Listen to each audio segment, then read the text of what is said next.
जय जवान जय किसान साथियों, मैं आपका साथी दुर्गेश जोशी आप सबको प्रणाम करता हूं और आप सबसे गुजारिश करता हूं कि अगर आप इस चैनल पर नए हैं तो कृपया करके इस चैनल को लाइक सब्सक्राइब कर लें ताकि हम किसानों से जुड़ी हुई हर बात आप तक पहुंच सके। आइए, सबसे बड़ी बात आज जिस मुद्दे पर हम चर्चा करने वाले हैं वो है नकली खाद। देश की अर्थव्यवस्था, जय जवान जय किसान का नारा लगाने वाली भारत सरकार, जिसको अन्नदाता ने अन्न दिया, उस किसानों के साथ में किस प्रकार का धोखा हो रहा था। क्या धोखा सिर्फ फैक्ट्रियां कर रही थी या सिर्फ बिजनेसमैन कर रहे थे? नहीं, मैं कतई इस बात को नहीं मान सकता कि सिर्फ ये धोखा फैक्ट्रियां कर रहे थे, प्रबंधक कर रहे थे, बिजनेसमैन कर रहे थे। ऐसा कभी संभव नहीं है, क्योंकि हर जगह पर अधिकारी नियुक्त हैं। बिना अधिकारियों की इच्छा से एक परिंदा भी पैर नहीं मार सकता, तो फिर इतना बड़ा खेल कैसे हो सकता है जहां हजारों कट्टे नकली खाद के बन रहे हो। और खाद ही कोई एक नहीं, इफ्को जैसी ब्रांडेड कंपनियों के खाद के नकली कट्टे पैक हो रहे थे। तो क्या नकली कट्टे बिना डिलीवरी के समाप्त हो सकते हैं, या फिर इन कट्टों को खपत करने के लिए कहीं न कहीं बड़ा खेल हो रहा था, जिसमें राजनीतिक इच्छा शक्ति भी उसमें शामिल हो? जी हां, मैं इस बिंदु पर भी चर्चा जरूर करना चाहूंगा, क्योंकि ये जो मुद्दा है बड़ा मुद्दा है। हजारों टन नकली खाद बनना यह बड़ी बात नहीं है, लेकिन हजारों टन खाद जो सरकार के द्वारा लाइसेंसी है उनके द्वारा किसानों को बेचना, यह बड़ा मुद्दा है।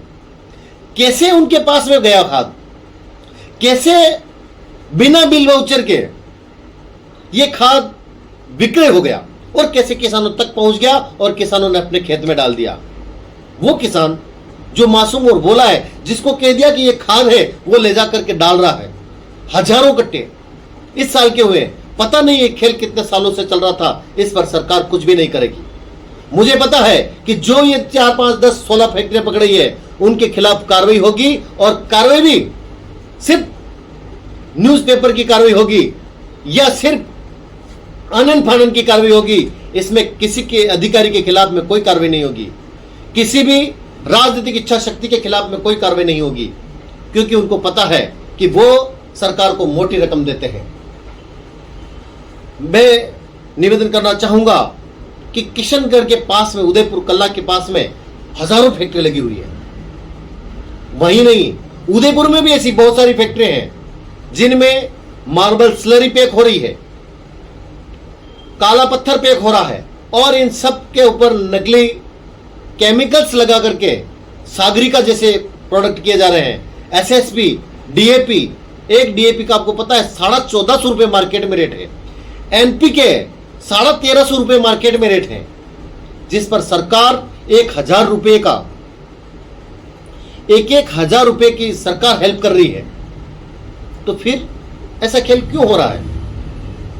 यह कहीं ना कहीं बड़ा मुद्दा है। इस मुद्दे के साथ में हम किसानों को भी जागना पड़ेगा। हम किसानों को चाहिए कि उस किशनगढ़ के जिला कलेक्टर के वहां जाकर के हम धरना दें, क्योंकि किशनगढ़ के जिला कलेक्टर को यह पता था कि वहां हजारों टन खाद पैदा हो रहा है, तो वो खाद नकली है या असली है। क्यों उसके अधिकारियों के द्वारा जांच नहीं की गई? इसके लिए कलेक्टर को सस्पेंड किया जाना चाहिए। क्यों पुलिस प्रशासन को इस बात की जानकारी नहीं हुई कि वहां, तो फिर आपकी इंटेलिजेंस रिपोर्ट क्या कह रही थी?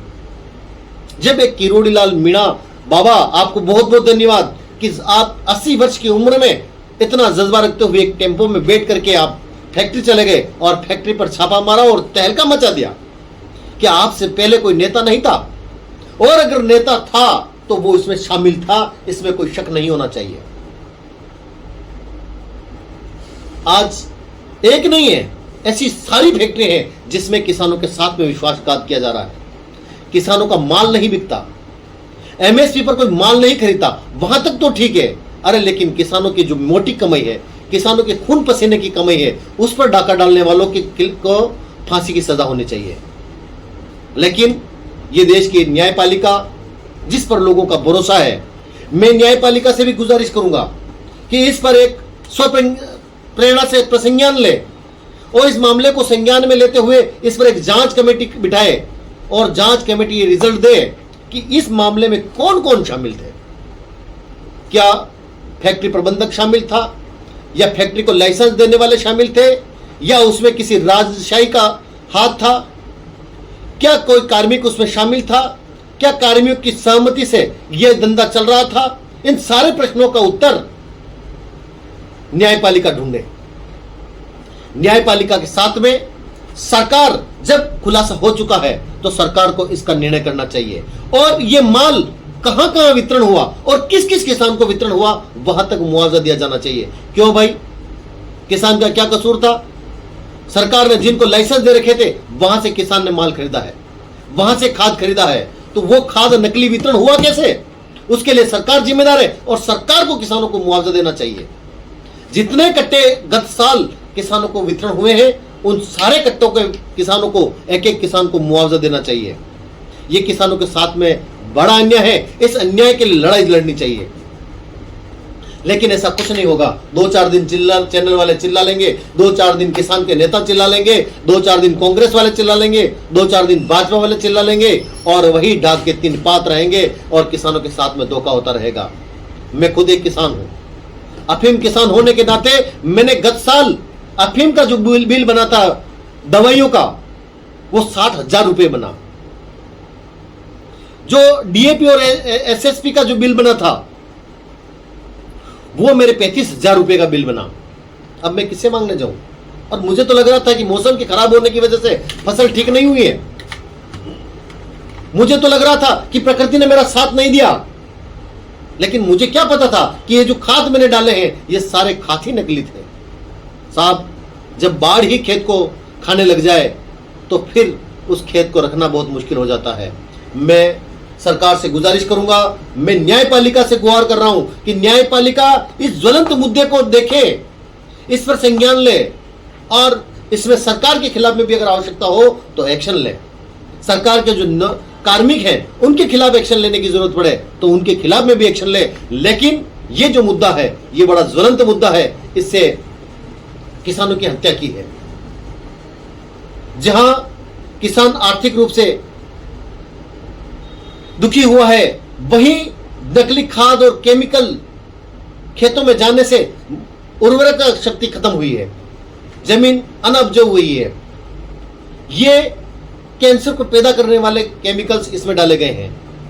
मेरा सरकार से ये निवेदन है कि तत्काल प्रभाव से जांच हो। अभी तक इसमें सिर्फ जांचें चल रही है, एक भी व्यक्ति को किसको गिरफ्तार किया गया है सरकार ने नहीं बताया है। अभी तक किसी भी सरकार से प्रेस वार्ता नहीं हुई है, प्रेस कॉन्फ्रेंस करके नहीं बताया कि हमने इस मामले में इतने कट्टे पकड़े थे, इतनी फैक्ट्रियां पकड़ी गई है और इतने फैक्ट्री प्रबंधक के खिलाफ लाइसेंस रद्द किए गए हैं। और किसी भी डीलर को नहीं बताया कि कितने डीलर ने उस नकली माल को बेचा है। क्यों? क्या सरकार सिर्फ खानापूर्ति के सिवाय कुछ नहीं करेगी? सरकार अगर खानापूर्ति के सिवाय कुछ नहीं करेगी तो मैं न्यायपालिका से गुजारिश करूंगा कि न्यायपालिका, राजस्थान उच्च न्यायालय जोधपुर, ये कोई छोटा मुद्दा नहीं है श्रीमान, ये बहुत बड़ा मुद्दा है। इस पर खुद संज्ञान लें और इस बड़े मुद्दे में रिट पिटीशन लगानी पड़े तो भी लगाएं, लेकिन इस मुद्दे पर जरूर चर्चा होनी चाहिए, इस मुद्दे पर जरूर एक्शन होना चाहिए। अगर एक्शन नहीं होता है तो कल किसान की कोई नहीं सुनेगा। और मैं किसान भाइयों से भी निवेदन करूंगा कि हमें ये बैठने का समय नहीं है। हमें लूटने वाले, कचोटने वाले बहुत सारे हैं और सब तरफ पिशाच प्रवृत्ति पैदा हो चुकी है, जो हर कोई ये चाहता है कि किसानों को खून कैसे चूसा जाए। इस प्रवृत्ति के खिलाफ में अगर किसान उठ जाग खड़ा नहीं हुआ तो साहब हम सबको रोटी नसीब होना बहुत मुश्किल हो जाएगा। मैं सभी किसान भाइयों से निवेदन करूंगा कि आप सभी भी जागृत होवें और इस प्रकार की गतिविधि अगर कोई डीलर करता है या कोई दवाई वाला करता है, खाद बीज वाला करता है, तो उसके खिलाफ में तुरंत एक्शन लें, क्योंकि हमें डरने की जरूरत नहीं है। हम अपनी गाड़ी कमाई का पैसा इन लोगों को देते हैं। इस प्रकार से नकली खाद, हमारे यहाँ पे भी डीलर्स जितने भी हैं वो भी कान खुल के सुन ले कि अगर किसानों के साथ में ऐसा हुआ है तो हम ईंट से ईंट बजाने में भी समय नहीं लगाएंगे। जिन डीलर्स ने, एक भी नाम ऐसा डीलर्स का आया जिसने इस नकली खाद की सप्लाई की है तो उसकी ईंट से ईंट बजाने का परिश्रम किसान भाई करेंगे, उसकी जैसा कर सके वैसा करेंगे, लेकिन इस आंदोलन में हम कतई पीछे रहने वाले नहीं हैं। मेरे किसान भाइयों, हम सभी आगे के लिए रणनीति बनाएंगे। इस मुद्दे को अगर हाई कोर्ट तक पहुंचाना पड़ा तो मैं हाई कोर्ट में रिट भी लगाऊंगा, लेकिन इसमें सरकार से निष्पक्ष जांच नहीं होगी। इसमें न्यायपालिका जांच करेगी या एसआईटी का गठन करे और निष्पक्ष जांच हो कि ये जो माल हजारों कट्टे, आज देखा था मैंने एक वीडियो आ रहा था साहब, जिसमें सर खुदी हुई है, उसमें हजारों कट्टे डाल रखे हैं। ये किसने डाले?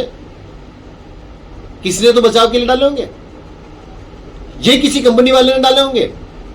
और जिस कंपनी का नकली माल बनता हुआ पाया गया, क्या उस कंपनी ने कोई कार्रवाई नहीं की? नहीं, क्योंकि उस कंपनी को पता था उनके बिल से ये नकली माल जा रहा था।